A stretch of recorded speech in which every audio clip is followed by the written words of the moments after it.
Hello welcome to our channel lovely with దివి.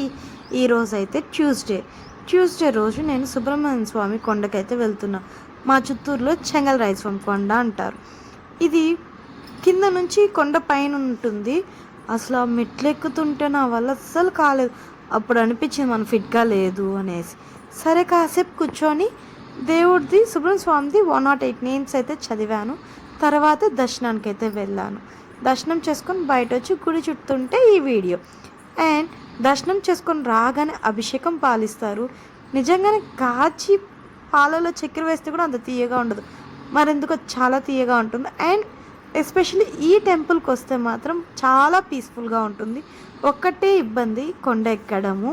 అంటే ఫిట్గా ఉండే వాళ్ళు ఎక్కేస్తారు, నాలాంటి వాళ్ళు కొంచెం ఆయాసపడతారు.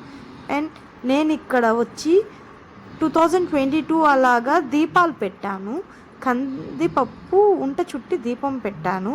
నాకు అనుకునింది విత్ ఇన్ ద డేస్లో అయితే జరిగింది. సో నేను ఇక్కడ గుడిని కొంచెం ఎక్కువ బిలీవ్ చేస్తాను. నాకు ఏదైనా మనసు కష్టంగా ఉంటే ఇక్కడికి వచ్చేస్తాను. చూసారా, చిత్తూరు మొత్తమే కనిపిస్తుంది.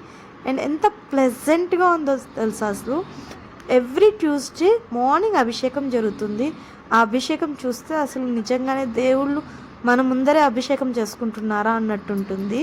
ఇది వరకు తక్కువ జనాలు వచ్చేవాళ్ళు, ఇప్పుడు అందరికీ తెలిసి చాలామంది వస్తున్నారు. కానీ ఒక్కటే ప్రాబ్లం, కొండ ఎక్కి వెళ్ళడం. చూసారా ఎంత కింద దిగాలి. దిగేటప్పుడు ఎలాగోలాగా దిగేయచ్చు, కానీ ఎక్కేటప్పుడు మాత్రం చాలా కష్టంగా ఉంది. ట్యూస్డే కదా, సుబ్రహ్మణ్య స్వామిని చూసుకొని అలాగే ఆంజనేయ స్వామి గుడికి కూడా వెళ్ళిపోయాను. అసలు లిటరల్లీ నేను ఒక 2 years తర్వాత ఈ గుడికి వస్తున్నాను. ఎంత హ్యాపీగా ఉన్నిందో, కానీ కొంచెం ఎక్కలేకపోయి, అదొక్కటే ఇబ్బంది. అండ్ ఎవరు లేరు అని చూస్తున్నారు కదా, బాబు అయితే తెల్లారితో లేయలేదు. రిషి అయితే అమ్మ వాళ్ళ ఇంటికి వెళ్ళిపోయింది. తీసుకోకుండా వెళ్ళిపోయారు.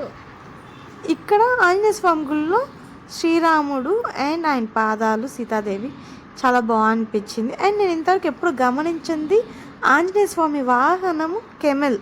మీకు ఎవరైనా తెలుసుంటే కమెంట్ బాక్స్లో